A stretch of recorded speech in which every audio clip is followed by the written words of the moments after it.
On va écouter M. Trump dans l'avion hier, M. Poilievre, Mme Fréchette, puis on revient. We'll also be announcing steel tariffs on Monday. Any steel coming into the United States is going to have a 25% tariff. What about aluminum, sir? Aluminum too. C'est une sonnette d'alarme pour notre économie.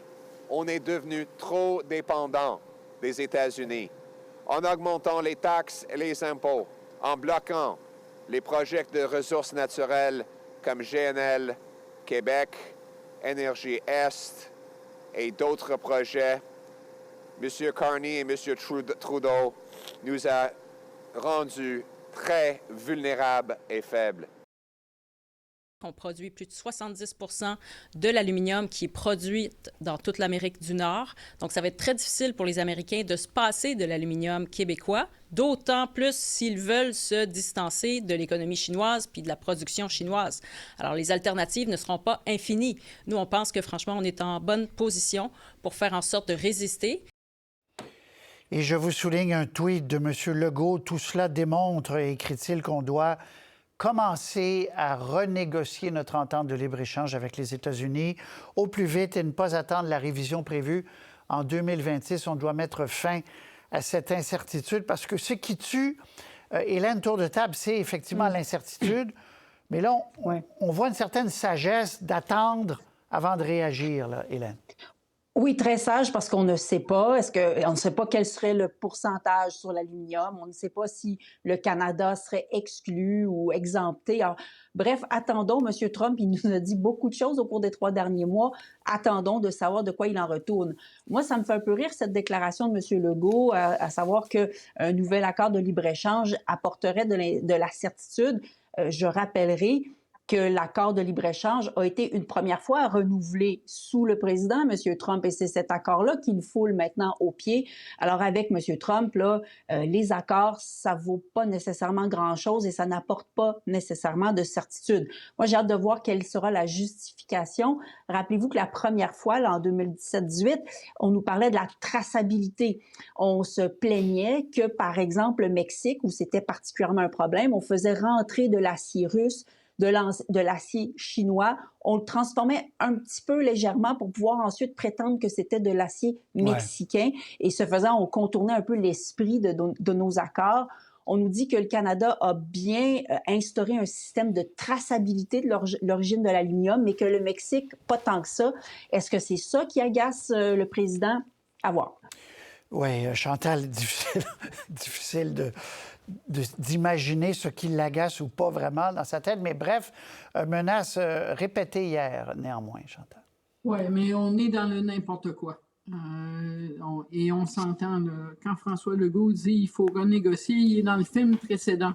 Celui qu'on connaît, qui a fini avec un accord, le meilleur accord au monde, signé par Donald Trump, celui dont il se préoccupe plus. Alors, où M. Legault prend l'idée que quelqu'un dont la parole vaut pas plus cher que... vaut pas cher. 30 jours de délai, 8 jours plus tard, on est dans le nouveau psychodrame des tarifs. Il n'y en aura pas de certitude vis-à-vis Donald Trump pour les 4 prochaines années. Il va faire et dire à peu près n'importe quoi. Dans ce cas-ci, c'est moins pire que ça aurait pu être, dans le sens où si ça s'applique à tout le monde, ça veut dire que le Canada a le même avantage concurrentiel qu'avant, qui signe peut-être les décrets. Qu'est-ce que ça donne aux États-Unis à part des augmentations de prix? Pas clair. Mais si M. Legault veut vraiment voir ce que Donald Trump veut négocier, ça risque de pas ressembler à l'ASEUM ou à une version améliorée de l'ASEUM, puisqu'il a aussi répété qu'il voulait annexer le Canada.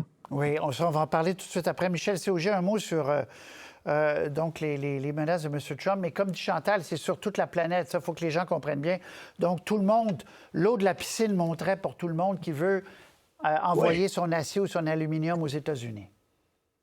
Oui, alors donc on garde notre avantage compétitif. Deuxièmement, faire une acierie ou une aluminerie, c'est compliqué, c'est long, ça prend des années. Alors, il n'y a pas de possibilité de remplacement américain avant un grand bout. Alors, la dernière fois qu'elle a fait ça, ça n'a pas duré longtemps, les tarifs sur sur l'acier et l'aluminium.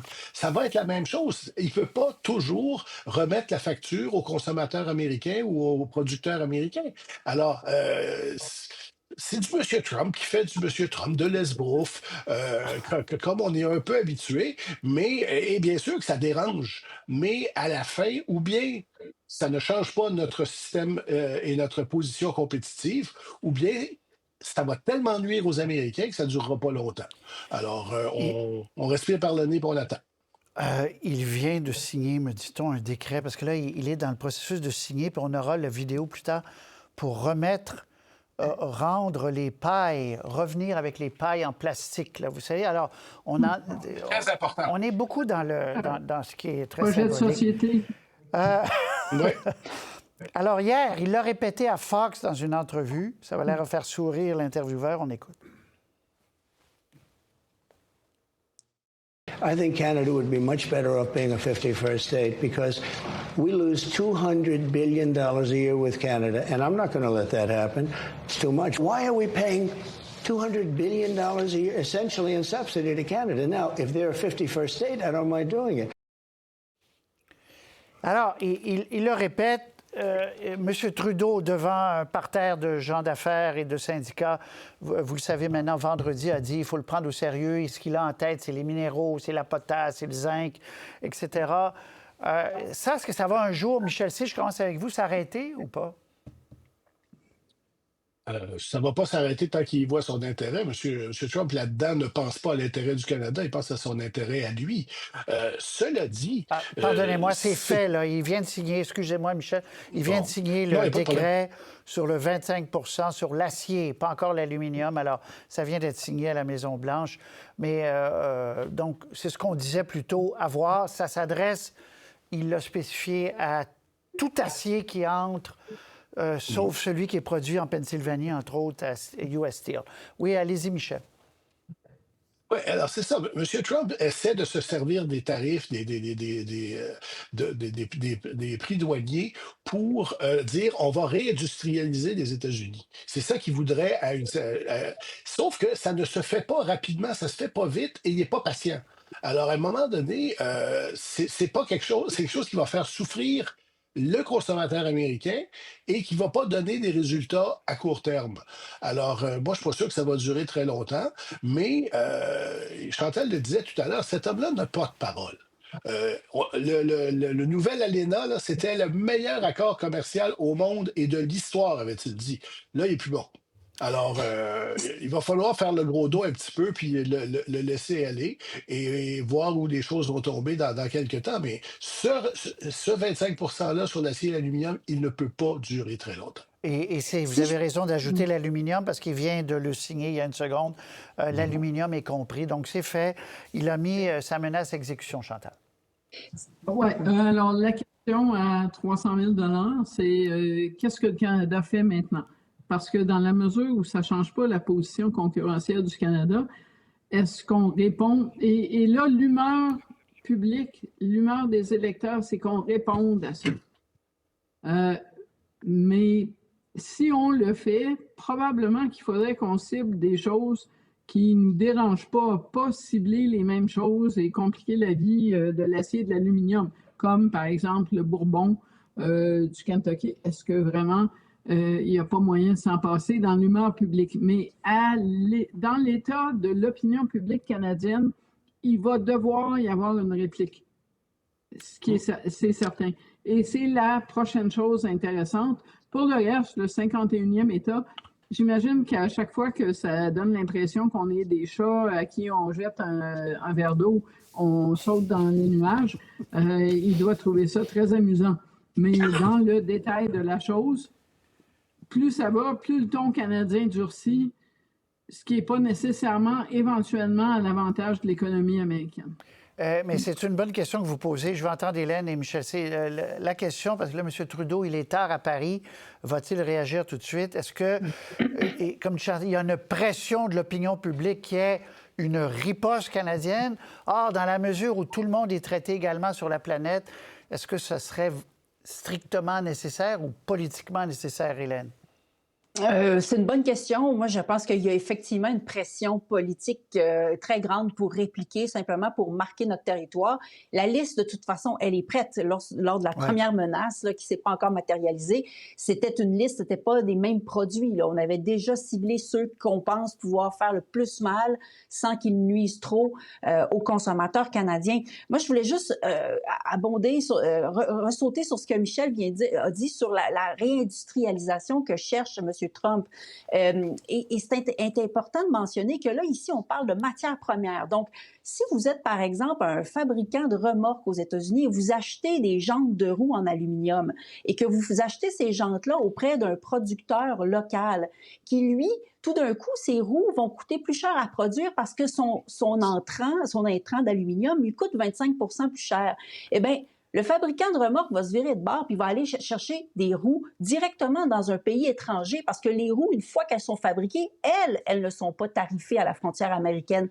Donc, tout ça peut avoir un effet contre-productif en défavorisant les transformateurs de la matière première qui se trouvent en sol américain et en disant essentiellement, bien, plutôt aller chercher vos produits finis à l'extérieur des États-Unis. Alors, ils se tirent doublement dans le pied, surtout dans un contexte où, là, tout l'aluminium du monde entier, tout l'acier du monde entier coûterait finalement plus cher.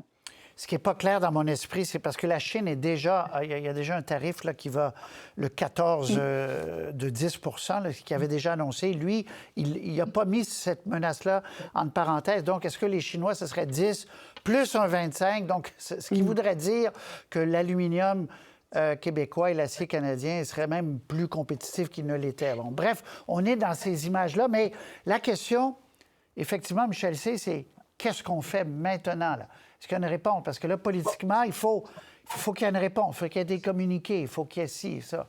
Oui. Mais des tarifs ciblés, ça peut être très efficace. Bon, le bourbon, on va dire, si vous n'avez pas le bourbon, vous pouvez toujours boire du scotch. Mais à un moment donné, le jus d'orange de la Floride, par exemple, ça, c'est un marché important du Canada pour... Alors là, on touche l'État où M. Trump vit, on touche des voix au collège électoral, on touche toutes sortes de choses. Alors, il ne faut pas penser que quelque chose de ciblé est juste symbolique. Il y a des choses qui peuvent faire assez mal, puis on a des exemples de ça qu'on n'a pas fait encore, mais qui pourront rendre ça difficile. Donc, mais c'est un fait, les Canadiens veulent qu'il y ait une réplique, les Canadiens se sentent trahis dans cette affaire-là. En colère. Il y a un aspect psychologique.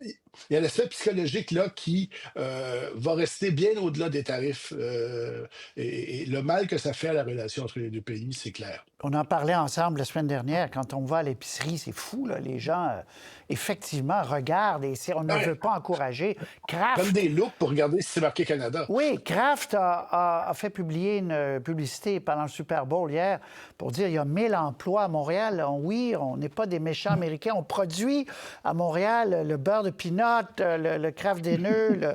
Et il y a ça, là. Il y a des mouvements, des plaques qui bougent.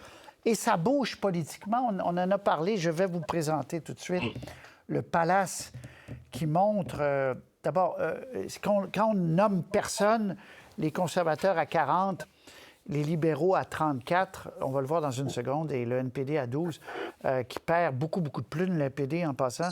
Mais quand on dit, mais si c'était Mark Carney, qu'en pensez-vous? Et là, whoop! 39-38, donc à égalité virtuelle. Hélène, ça bouge beaucoup, manifestement. La question, c'est combien de temps? Mais en tout cas, pour l'instant, comme on est dans le temps présent, ça bouge pour M. Carney. Oh mon Dieu, comme quoi toutes nos prédictions récentes ou de l'automne dernier tombent à l'eau, n'est-ce pas? On disait, ça comptait pas. J'étais la première à le dire, que c'était écrit dans le ciel que Pierre Poilievre serait premier ministre du Canada. Peut-être plus tant que ça. En tout cas, moi, je pense que ça va certainement donner le goût au prochain chef du Parti libéral, quel qu'il soit, mais bon, tout indique que ce serait M. Carney, de ne pas rappeler jamais le Parlement le 24 mars comme c'est prévu et d'aller le plus vite possible en élection. En d'autres termes, emprunter un peu la recette Doug Ford en Ontario, de battre le fer pendant qu'il est chaud, pendant qu'il y a cette frustration, cette colère citoyenne envers les États-Unis, cette confiance qu'on semble avoir en M. Carney pour faire face à cette tempête économique qui pourrait peut-être se lever. Et donc, de vouloir aller en élection pour couper l'herbe sous le pied à M. Poilievre, ce qui explique d'ailleurs là, les sorties de M. Poilievre dans le Nord, etc., qui avec ses nouvelles petites pancartes de lutrin, Canada d'abord, il a changé complètement de stratégie parce qu'il sent que ça bouge beaucoup et pas à son avantage. Donc, Chantal, la crise, c'est une évidence, profite aux libéraux, profite à Carney. Est-ce à dire que, d'abord, la course, puis encore une course officiellement, elle est pratiquement terminée chez les libéraux fédéraux, Chantal? Bon, il va y avoir des débats le 24-25. J'imagine que si M. Carney se présente en perdant ses moyens en français et en anglais, ça va changer peut-être l'allure de la course. Et je vous dis peut-être pourquoi. Parce que Jean Chrétien était meilleur que John Turner, Kim Campbell, Jean Charest était meilleur qu'elle, puis à la fin, ils ont gagné quand même. Alors, en principe, avantage Carney. J'ai passé 2 ans à faire des présentations, à dire... Oui, les sondages disent ce qu'ils disent, mais ce que je ne peux pas vous dire, c'est ce qu'on va penser si Donald Trump est réélu. Et là, on est en plein là-dedans. Où est-ce qu'on va être dans un mois? Je ne le sais pas. À la fin de semaine dernière, on était dans une pause de 30 jours. Puis on vient de passer 5 minutes à parler de tarifs de 25 %. Alors, je vais passer mon tour, mais si j'étais le NPD, je serais totalement inquiète de l'avenir de ma formation à l'issue des prochaines élections fédérales. Oui, concentration vers les 2 partis de gouvernement, donc. On en parlait la semaine dernière. C'est clair avec ce sondage-là, en tout cas, Michel C. Et ça fait mal au Bloc aussi au Québec, mais dans une moindre mesure, parce qu'il y a une question de sécurité pour les électeurs souverainistes qui connaissent le Bloc. Mais l'autre chose qui aide M. Carney, c'est M. Poilievre, quand il a fait campagne pour la direction du Parti conservateur, a fait de questions économiques un peu bizarres. Là. À un moment donné, il payait ses sandwichs avec des bitcoins pour dire qu'il fallait libérer la monnaie. Quand il va se retrouver dans un débat avec M. Carney en parlant du Bitcoin, ça ne va pas être très rigolo pour lui. Alors, il y a une question de gravitas là, que Carney possède et que sur les questions économiques, M. Poilievre ne possède pas. Ça ne veut pas dire que les gens d'un coup sec vont dire « Ah oui, mais les libéraux sont merveilleux, puis je les ai ici la semaine dernière, puis là, je suis prêt à y aller. » Mais il y a quand même cette question-là. Vous savez, quelqu'un que la Banque d'Angleterre est venue chercher pour devenir le directeur de la Banque d'Angleterre, c'est pas tout à fait mauvais dans un CV. Ça donne du gravitas, justement. Oui, un mot, Chantal, vous vouliez ajouter quelque chose? Non, mais oui, effectivement, le problème de M. Poilievre est un problème économique, mais c'est aussi que l'appétit de changement me semble en train de tomber rapidement. On veut du changement, là, mais est-ce qu'on en veut autant qu'on en voulait il y a 6 mois? C'est pas évident. Oui. Hélène, M. Carney aussi, puis on en parlait aussi, mais là, c'est de plus en plus clair. On va le recevoir bientôt, d'ailleurs, dans une longue entrevue. Mais il se ressemble, j'allais dire, il se ressemble vers... Il passe du centre-gauche, près du NPD, au centre-droit, là, et baisse d'impôts pour tout le monde structurel, pas de règlement du déficit en 4 ans, baisse dans les transferts. Donc, le message est drôlement nouveau chez un libéral depuis 10 ans, là, Hélène. Oui, nouveau dans ce nouveau Parti libéral 2.0 qui était beaucoup plus à gauche que traditionnellement. Alors, on a affaire essentiellement à ceux qu'on appelle les libéraux bleus, un peu, qui étaient plus ou moins de centre-droit, qui n'avaient plus beaucoup de voix, en fait, plus du tout de voix dans le Parti libéral de Justin Trudeau. Et donc, cette course au leadership, elle permet justement ce réalignement-là. Et M. Carney a beaucoup plus les coups des franges que ne l'a Chrystia Freeland. Et d'ailleurs, Mme Freeland, quand elle essaie de rompre avec le passé en disant non, finalement, je ne la ferai pas, cette hausse d'impôt de taxation des gains en capitaux, alors qu'elle l'avait elle-même présenté dans son budget, eh bien, on le lui remet sur le nez. On dit, bien, quelle crédibilité avez-vous, alors que c'est vous qui étiez l'architecte de tout ça depuis 4 ans que vous êtes ministre des Finances. Alors, M. Carney a cette liberté que les autres candidats n'ont pas, et ça permet de recentrer le parti. Ouais. On conclut, on revient au tarif de 25 %. Donc, je confirme, mesdames et messieurs, M. Trump a signé les décrets visant l'acier et l'aluminium venant de n'importe quel autre pays que les États-Unis, 25 %. La date exacte, je ne sais pas, c'est pas spécifié, mais je pense que c'est pas encore spécifié. Mais est-ce que la bonne nouvelle, ça pourrait pas être aussi que là, il assouvit son besoin de jouer avec un tarif, là, il en parle, et c'est le plus beau mot du dictionnaire. Il assouvit et que ça peut peut-être rendre encore plus lointain ces autres menaces macro, surtout Michel Cog. Peut-être que ça va être ça, mais en même temps, on ne le sait pas. Le mot Trump, ça veut dire imprévisible en français. Alors, on ne va pas essayer de dire, ah oui, mais maintenant, il va être content, puis là, il va... Non, on ne le sait pas. Le problème aussi, excusez-moi, j'ai juste l'expression anglaise en tête, mais il est sur un méchant power trip, là. Et là, il peut faire des décrets sur ce qu'il veut. Il a fait des décrets cet après-midi sur les graffitis sur les murs à Washington. Alors, on a une grosse marge, là. On va des tarifs sur l'aluminium au graffiti. Alors, mais à un moment donné, ça va se calmer, ça, et l'opinion publique américaine va trouver ça moins drôle. Et c'est à ce moment-là qu'on verra ce qui arrive. Mais là, son taux d'approbation est meilleur qu'il ne l'était la première fois en ce moment. Oui, Chantal. oui. Oui, il est néanmoins pas si élevé que ça, là, entendons-nous, par comparaison à d'autres présidents. La solution, comme le résultat de l'élection américaine, n'est pas entre les mains du Canada, est entre les mains de la société américaine. Et là-dessus, nos leviers sont quand même, quelque part, assez limités. Donc, l'idée qu'il y a une bonne nouvelle aujourd'hui, parce que c'est comme de parler du bébé à qui on vient de donner un biscuit, alors il va se taire jusqu'à ce qu'on y en donne un autre. Il va crier plus fort. Est-ce que vous aviez déjà pensé que vous vivriez un week-end où on lirait une manchette qui dit « Le conseiller à la sécurité du président américain dit qu'il n'y a pas, à sa connaissance, un plan d'invasion du Canada. » Bon, alors on arrête. C'est extraordinaire. Il y a un roman que, quand on était jeune, on avait lu, c'était L'impossible guerre. C'est le Canada qui gagnait une guerre contre les États-Unis. J'avais lu ça à 12 ans, ça m'a fait penser à ça en fin de semaine. Hélène? Je pense que en matière de tarifs, vous avez raison, Patrice, c'est quand même le moins pire des scénarios. Oui. Dans tous les autres scénarios, il n'y avait que le Canada et le Mexique qui étaient visés, ce qui nous mettait en désavantage par rapport au reste de la planète. Là, d'abord, c'est moins de produits qui sont visés et c'est l'ensemble de la planète. Donc, on finit par finalement se battre à armes égales. Et par exemple, pour l'aluminium, ils en produisent très peu aux États-Unis. Nous, ce qu'on leur fournit, le Canada, c'est 4 fois ce qu'eux produisent localement. Alors voilà, on est moins désavantagés. Donc, somme toute, il y a comme presque une bonne nouvelle là-dedans. Merci. RDI va vous présenter cette signature de décret dans les prochaines minutes avec Gérald. Moi, je vous retrouve demain à 16h. Merci à vous trois. À très bientôt. Au revoir.